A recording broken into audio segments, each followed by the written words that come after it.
함께 나눌 하나님의 말씀입니다. 로마서 15장 14절에서 21절까지입니다. 로마서 15장 14절에서 21절 우리 함께 교독하시겠습니다. 내 형제들아, 너희가 스스로 선함이 가득하고 모든 지식이 차서 능히 서로 권하는 자임을 나도 확신하노라.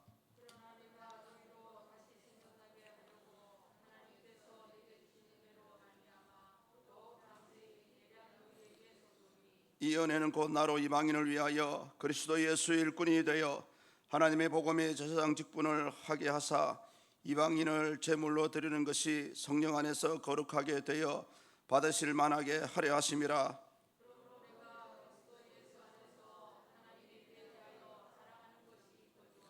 그리스도께서 이방인들을 순종하게 하기 위하여 나를 통하여 역사하신 것 외에는 내가 감히 말하지 아니하노라. 그 이런 말과 행위로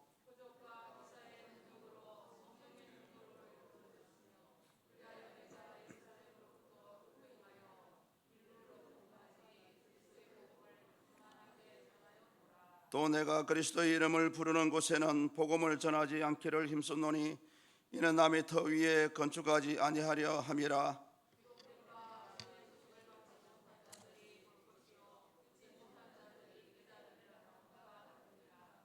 아멘. 할렐루야. 반갑습니다. 주의 이름으로 축복하고 환영합니다. 계속해서 제 시간에는 로마서를 강의하는데요, 아쉽게도 오늘이 로마서 강의의 마지막 시간입니다. 제가 개수를 해보니까 35번째 시간이더라고 보니까요. 지난 시간에 나눈 말씀을 약간 돌아다 보면은 강한 자에 대한 말씀을 나누었습니다. 이 강한 자가 왜 나오냐 하면은 어느 조직이든 어느 교회 공동체 간에 약한 자가 있는 반면에 또 강한 자가 있고요. 이렇게 서로 상생하는 그런 공존의 삶을 살고 있습니다. 그런데 사도 바울은 로마 교회를 향해서 믿음이 강한 자의 역할이 아주 중요하다고 그렇게 지난 시간에 얘기했습니다. 특히 믿음이 강한 자는 무엇보다 선악을 바르게 분별할 수 있는 사람을 믿음이 강한 자라고 그렇게 얘기했습니다. 사실은 이 로마 교회는 유대인 출신과 이방인 출신의 사람들이 한때 어울려서 세워진 교회입니다. 그러다 보니까 이 유대인과 이방인 사이에 보이지 않는 벽이 있었던 것 같습니다. 그래서 사도 바울은 이 벽을 허물고 모두가 복음 안에서 하나 되기를 원하는 마음으로 지난 시간에 말씀을 나누었고요. 특별히 믿음이 강한 자는 연약한 자들의 짐을 대신 져줘야 되고요. 특히 그들의 연약함을 책임까지 져줘야 된다고 사도 바울은 얘기했습니다. 특히 그 가운데 가장 중요한 것은 뭐냐면은 이 연약한 자와의 연합, 교제의 시간을 나누어야 된다고 지난 시간에 사도 바울은 이 말씀을 했습니다. 오늘은 이제 물론 로마서 16장까지 나와 있지만 여러분, 오늘은 실질적으로 로마서의 이 마지막 부분이라고 할 수가 있습니다. 사도 바울은 오늘 이 본문을 통해서 왜 로마 교회에 편지를 쓰게 되었는지, 그 편지를 쓰게 된 목적을 다시 한번 이제 설명을 하고 있고요. 또 아울러서 로마 교회에다가 내가 어떻게 하나님의 사역을 하고 있는지, 이방인에 대한 자신의 사역을 소개함으로 해서 실질적으로 이 본문까지 해서 로마서의 큰 대단한 그 스토리가 이제 마무리가 됩니다. 그리고 이제 그 뒤에 이어 나오는 얘기는 아주 쉬워요. 장래에 로마를 방문하고자 하는 그런 계획을 밝히고 있고요. 또 아울러서 사도 바울과 함께 동력하는 사람들을 소개하면서 하는 것으로 이 로마서 전체를 이제 마무리하고 있습니다. 오늘은 저와 여러분들이 관심을 가져야 될 부분이 뭐냐 하면은 은혜에 대한 이야기인데, 그 일반적인 은혜가 아니고 당시 로마 교인들에게 하고 있는 사도 바울이 말하는 은혜가 있습니다. 그 은혜에 대해서 오늘 살펴보는 그런 시간이 되었으면 좋겠습니다. 오늘이 이제 로마서 강의를 마지막으로 나누는 시간인데요. 이제 우리가 이 로마서를 크게 한번 종합을 해보면은 사도 바울이 말하고자 하는 내용이 딱 두 가지밖에 없습니다.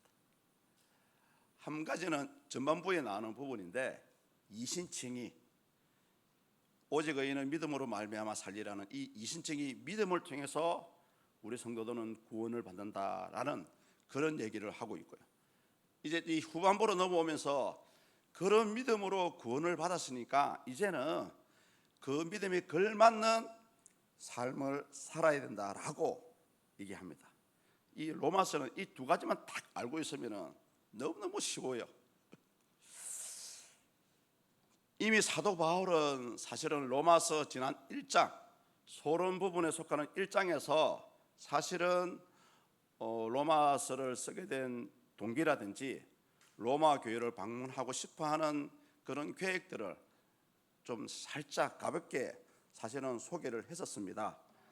그런데 이제 오늘 본문에서도 다시 한번 로마서를 쓰게 된 그 목적을 얘기를 하는데요. 1장에서 얘기한 부분과 약간의 차이가 있습니다. 어떤 차이가 있냐면은 처음 시작할 때는 로마 교인들의 믿음이 좀 위태위태하게 보였던 것 같아요.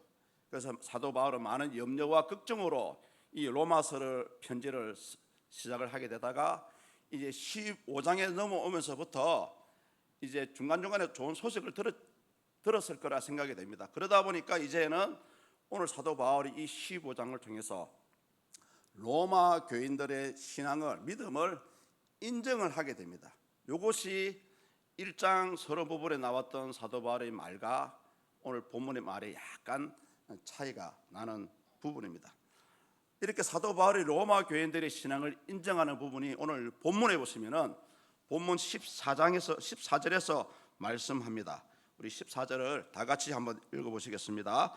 내 형제들아 너희가 스스로 선함이 가득하고 모든 지식이 차서 능히 서로 권하는 자임을 나도 확신하노라.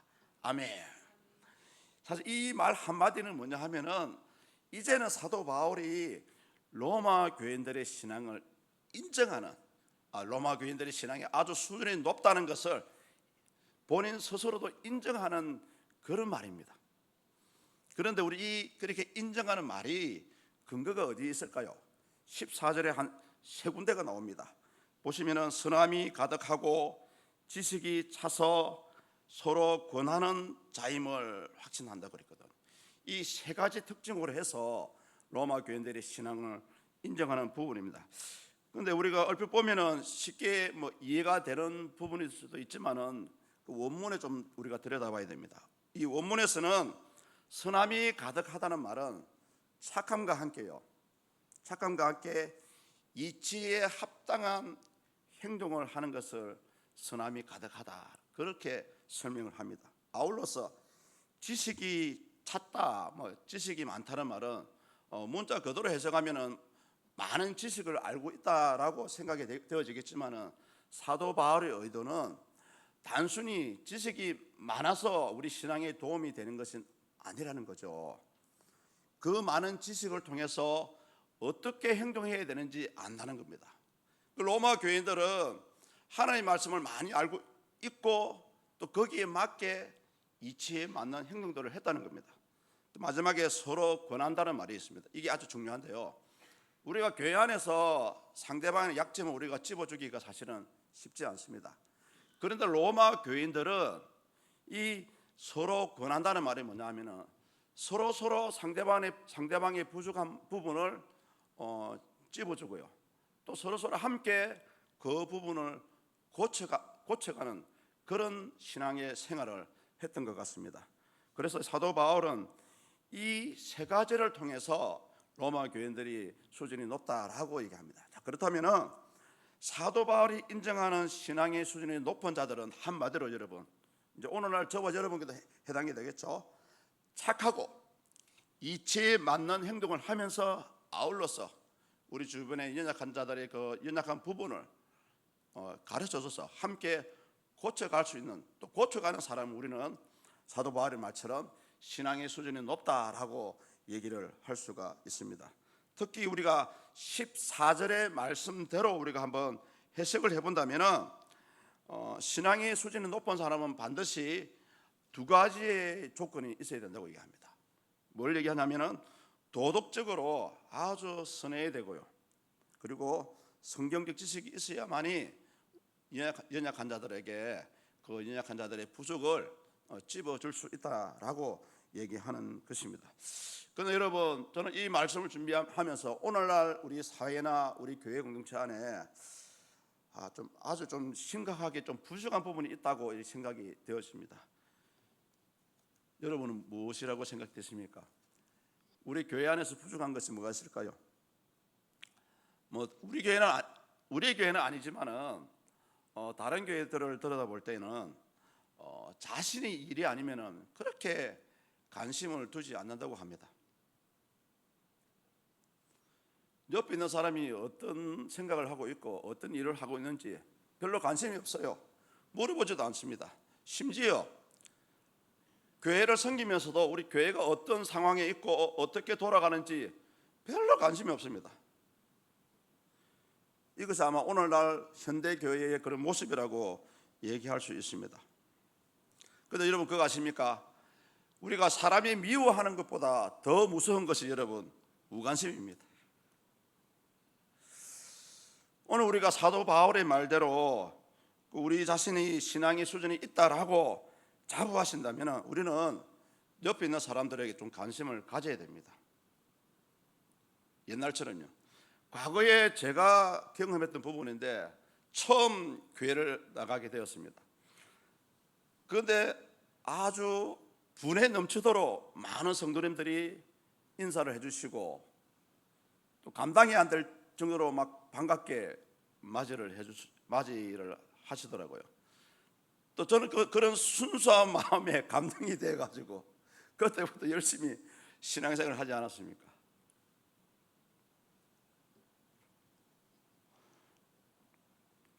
오늘 사도 바울은 신앙의 수준이 높은 사람은 바로 이런 사람이라고 얘기를 하죠. 물론 우리가 교회 안에서 상대의 약점을 찝어주기가 쉽지는 않습니다만은 필요에 따라서는 필요하다면은 찔러줘야 됩니다. 알아들을 때까지 찔러줘야 돼요. 그것이 그 상대방을 살리는 길입니다. 그래서 어떤 에세이 작가, 수필 작가라고 얘기하죠. 에세이 작가가 하는 말이 무관심은 폭력이다라고 얘기합니다. 여러분, 바라건대 여기 계신 여러분들은 무관심이라는 폭력을 행사하지 않았으면 좋겠습니다.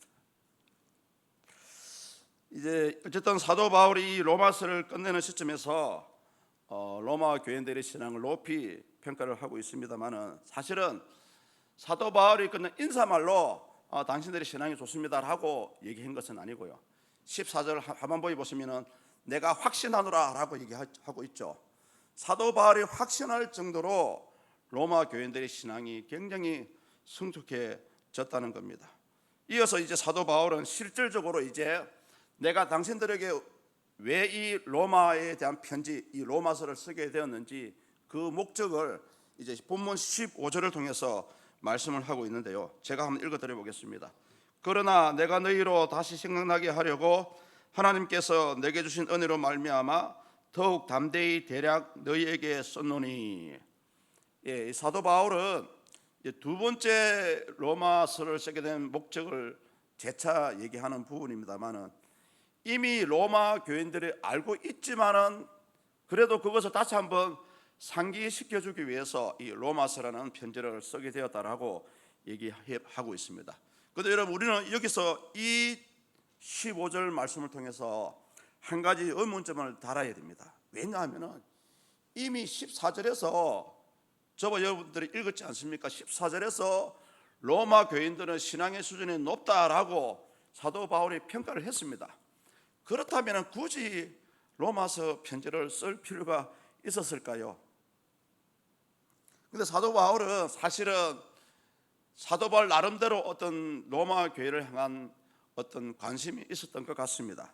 사도 바울이 바라는 마음은 뭐냐 하면은 물론 로마서 곳곳에서 이런 내용이 나옵니다. 로마 교인들의 신앙이 더욱더 튼튼하게 서서 아무리 강한 박해가 올지라도 변함없이 교회가 세워지고 신앙생활을 유지했으면 좋겠다라는 그런 마음으로 이 로마서 편지를 썼다는 것입니다. 제가 이미 한장 지난 시간 전에 말씀을 드린 부분이 있는데, 당시 로마 교회는 로마 정부로부터 아주 많은 박해를 받고 있는 상태였습니다. 그러다 보니까 사도 바울은 그런 박해들 때문에 로마 교인들이 이 신앙을 놓쳐버릴까 싶어서 그런 걱정하는 마음으로 이 편지를 썼다는 말입니다. 특히 제가 읽어드렸던 15절 하반부에 보시면은 대략 썼다라고 그런 표현이 되어집니다. 그런데 우리가 한글로 이해하면은 대충 썼구나라고 우리가 받아들여질 수 있겠지만은, 원문에 여러분 들여다보면 이 대략이라는 말이 그냥 아무 의미 없이 대충 썼다는 말이 아니고요, 로마 교인들에게 필요한 부분이 있습니다. 그 필요한 부분만 집중해서 썼다는 뜻이 이 대략 썼다는 말입니다. 필요 없는 내용은 말을 하지 않았고, 로마 교인들에게 실질적으로 필요한 부분만 편지를 썼다는 거죠. 그것이 바로 이 대략 썼다는 말입니다.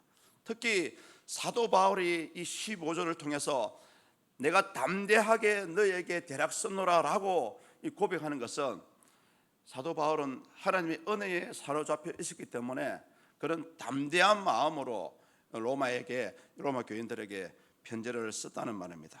이처럼 우리 하나님의 은혜는 아무리 연약한 자라도 아주 담대하게 만들어주는 능력이 있습니다. 우리가 사실 사도 바울 이 로마서뿐만 아니고요, 사도 바울의 서신을 쭉 읽어보시면 매 순간순간마다 하나님의 은혜에 대해서 고백하고 있습니다. 만약에 여러분 바울 서신에서 이신칭이 믿음과 이 은혜라는 단어를 빼버린다면 실질적으로 사도 바울 서신은 앙코 없는 찐빵과 같습니다. 다시 말해서 이 사도 바울이 말하는 이신칭이, 하나님의 은혜는 바울 서신 모든 부분에서 아주 엑기스 중심적인 역할을 하고 있다는 말입니다. 특히 사도 바울은 내가 이 사도의 직분을 감당하는 것도 사실은 하나님의 은혜를 받았기 때문에 가능하다라고 오늘 본문에서도 언급을 합니다. 그래서 우리가 본문 16절에서 이제 21절까지는 자신이 받은 은혜에 따라서 이방인들에게 복음을 전하게 되었다라는 것을 이제 설명을 하고 있는 부분이거든요. 그래서 우리는 이 은혜라는 단어에 관심을 가질 필요가 있습니다. 여러분도 잘 아시겠지만 이 은혜는 원래는 자격이 없는 사람에게 하나님이 베풀어 주시는 호의 또는 선물이라고 얘기합니다. 자격이 없는 사람에게 주는 것이 바로 하나님의 은혜입니다. 그래서 많은 신학자들은 하나님이 우리 성도들을 어렵게 인정하시는 근거가 바로 이 은혜라고 이렇게 주장을 합니다. 자, 그렇다면 이제 오늘 본문을 통해서 사도 바울이 본문 16절에서 21절을 통해서 사도 바울이 말하는 은혜는 어떤 것일까요? 가장 먼저 사도 바울은 자신이 받은 직분, 사도의 직분을 하나님의 은혜라고 이렇게 표현합니다. 우리 본문 16절을 보십시오. 16절을 다 같이 한번 읽어보시겠습니다. 이 은혜는 곧 나로 이방인을 위하여 그리스도 예수의 일꾼이 되어 하나님의 복음의 제사장 직분을 하게 하사 이방인을 제물로 드리는 것이 성령 안에서 거룩하게 되어 받으실 만하게 하려 하심이라. 아멘. 사도 바울이 이 16절을 말씀을 하게 된 이유가 있습니다. 사실은 사도 바울이 이 로마서를 쓸 당시에는 한 번도 로마를 교회를 방문한 적이 없는 상태였습니다. 다시 얘기하면 여러분, 로마 교인들과 그 일명식도 없어요. 대면조차도 하지 않는 상태였습니다. 그런데 사도 바울이 그런 상태에서 로마서는 편지를 쓰는 거거든요. 그러다 보니까 나는 이런 사람입니다라고 소개가 필요하지 않겠습니까? 그러다 보니까 나는 하나님의 은혜로 이 사도의 직분을 받은 사람입니다라고 자신을 소개하기 위해서 이 본문 16절을 적었다고 할 수가 있습니다. 특히 16절에서 우리가 눈에 띄는 부분이 뭐냐 하면은 일꾼이라는 단어가 나옵니다. 이 일꾼이라는 단어는 바로 제사장이 하나님으로부터 직분을 받아서 그 일을 감당할 때에 이 당시 일꾼이라는 단어를 사용했다고 합니다. 그래서 이 일꾼이라는 단어는 구약 성경을 헬라어로 번역한 성경이 있습니다. 우리가 70인역이라고 그렇게 얘기하죠. 거기서는 성경에서는 그 당시 제사장과 레위인들이 사역을 할 때에 저 사람들은 하나님의 일꾼이다라고 그렇게 표현을 했어요. 사도 바울은 오늘 이 16절에서 일꾼이라고 이렇게 표현하는 이유가 뭐냐면은 내가 사도가 된 것은 하나님의 은혜로 되었고 또 이 제사장의 직분을 받은 것도 하나님께서 주신 것이다 라고 설명을 하려고 하다 보니까 이 일꾼이라는 단어를 사용하게 되었다고 얘기합니다. 그래서 우리는 이와 같이 이 바울의 표현을 빌린다면 여러분, 바울이 내가 나 된 것은 하나님의 은혜로라 라고 얘기하는 것은 특별히 우리 오늘날 신자분들이 특별히 여러분 무슨 은사를 받고 뭐 환상에 열리고 특별히 뭐 은혜를 받지 않아도 다만 예수님을 믿는 것 자체만 해도 여러분 은혜라고 우리가 할 수 있는 것입니다. 또 쉽게 얘기하면은 저와 여러분들이 이 시간 이 자리에 있는 것만 해도 사실은 하나님의 은혜입니다. 아멘. 예. 따라서 사도 바울처럼 나는 은혜를 받은 사람입니다라고 인정하시고 자부하시는 분들이 있다면은 그런 분들은 마땅히 오늘 사도 바울처럼 받은 직분을 은혜로 알고 바르게 잘 사용할 필요가 있습니다. 이제 그 다음으로 사도 바울은 하나님의 은혜를 어떻게 표현하냐면은 자신을 통해서 표적과 기적이 나타나는 것을 은혜라라고 표현합니다. 우리 본문 19절을 한번 읽어보시겠습니다. 표적과 기사의 능력으로 성령의 능력으로 이루어졌으며 그리하여 내가 예루살렘으로부터 두루 행하여 일루리군까지 그리스도의 복음을 편만하게 전하였노라. 아멘. 우리가 19절을 통해서 보면은 사도 바울이 이방 지역에 열심히 복음을 전할 수 있었던 것은 바로 하나님의 은혜라고 얘기합니다. 특별히 이런 그 원동력이 된 것이 뭐냐면은 복음을 전하는 곳곳마다 표적과 기사가 일어나지 않았습니까? 사도 바울이 가는 곳곳마다 손수건을 얹었는데 죽은 자가 살아나고 이렇게 하지 않습니까? 그래서 우리가 사도행전 2장과 3장과 4장을 보시면 여러분 초대교회 시대에도 복음이 선포될 때마다 매 순간순간마다 표적과 기사가 기적이 일어났다고 얘기합니다. 그래서 신학자들은 당시 이런 표적이 사도 바울을 통해서 표적이 일어났다는 것은 바로 사도 바울이 하나님이 쓰시는 사람이다라는 그런 증거라고 얘기합니다. 여러분 근데 우리가 이 사도행전을 통해서 사도 바울의 선교 행적을 우리가 한번 추적해 보면은 사실은 일반 사람으로 웬만한 사람으로서는 우리가 사도 바울을 흉내낼 수 없는 진짜 대단한 그런 선교 사역을 했다고 그 흔적을 우리는 볼 수가 있습니다.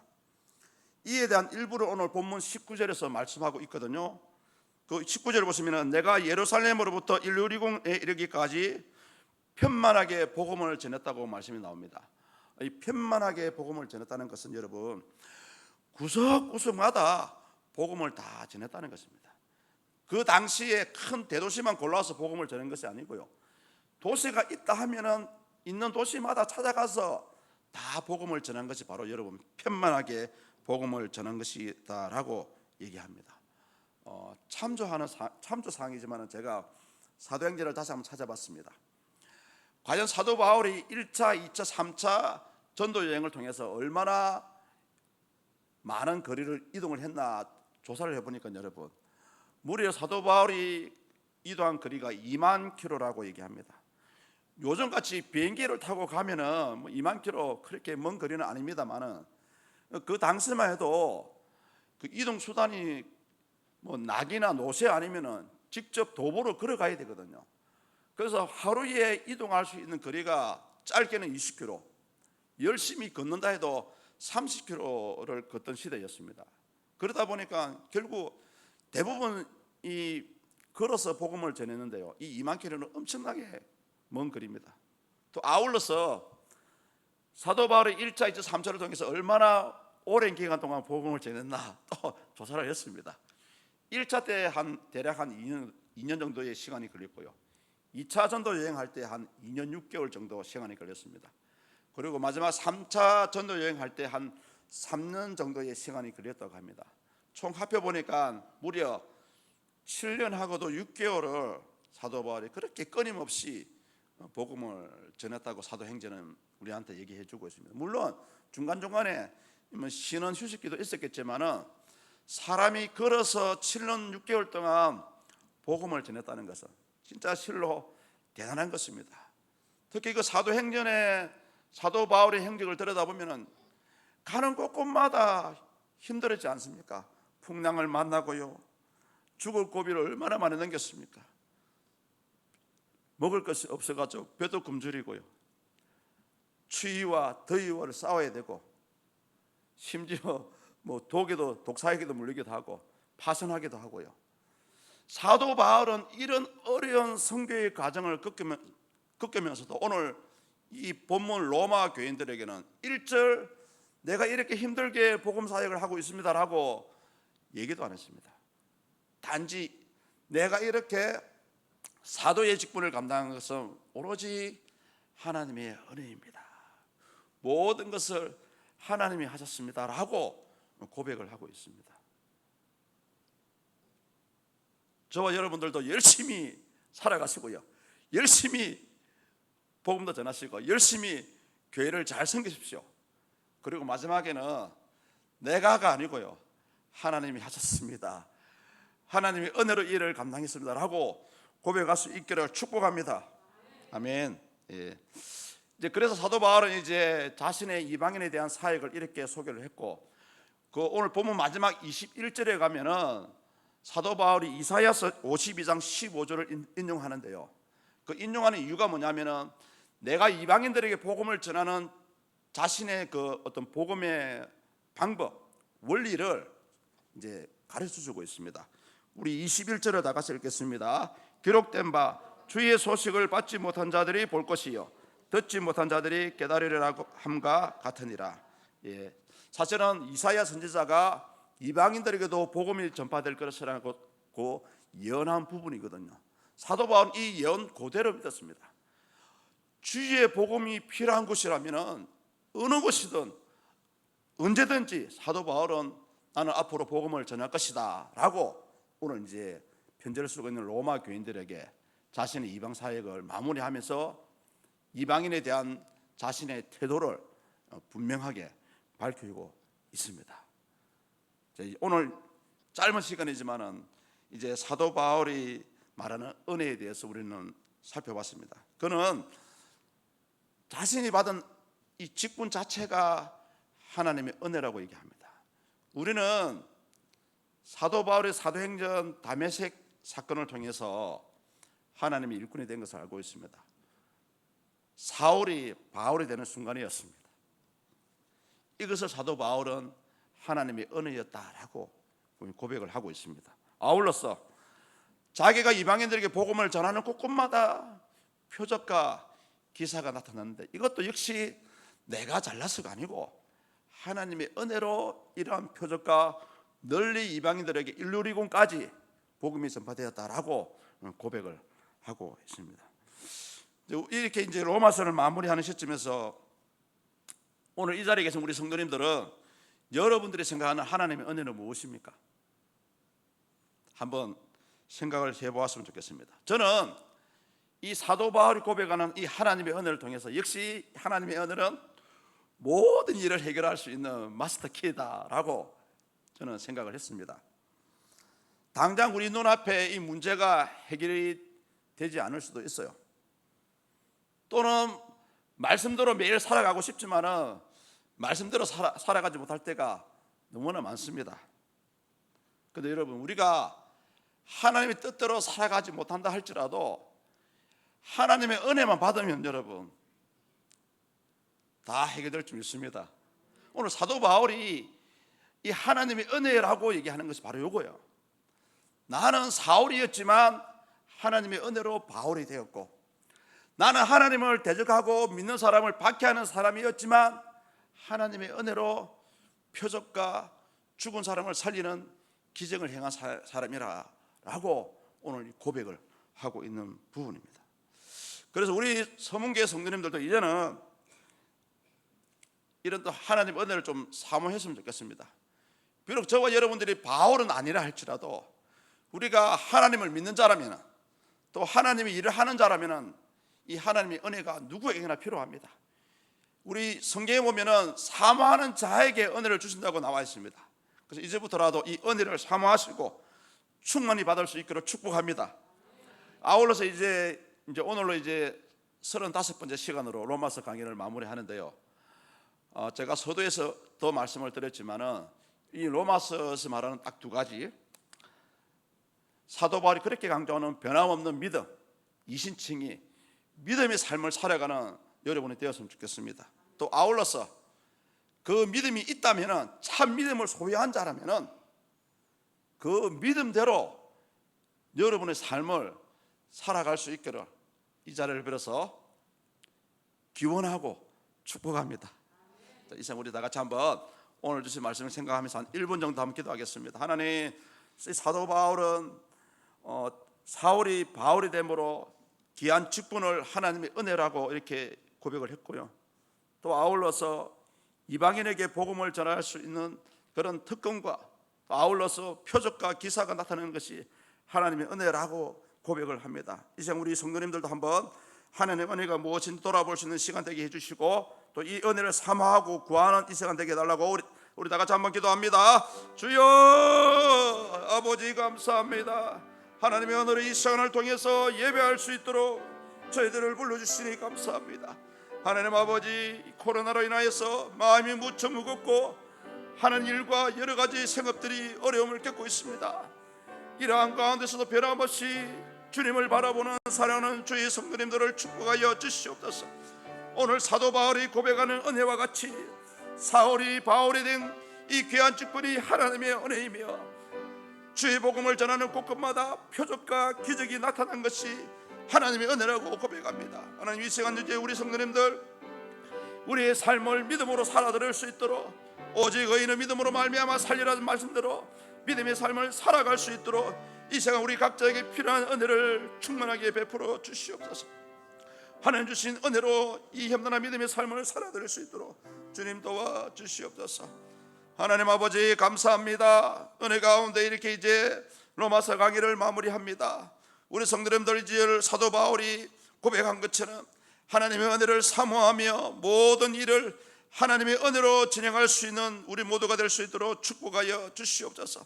은혜를 사모하게 하시고 하나님 주신 은혜를 충만히 받아서 하나님 기뻐하시는 믿음의 삶을 살아갈 수 있는 우리 서문의 공동체가 될 수 있도록 주님 축복하여 주시옵소서. 특별히 하나님 아버지, 코로나로 인하여서 육신의 건강과 또 하시는 생업과 직장이 여러 가지로 어려운 삶의 환경 가운데 있습니다. 주여 도와 주시옵소서.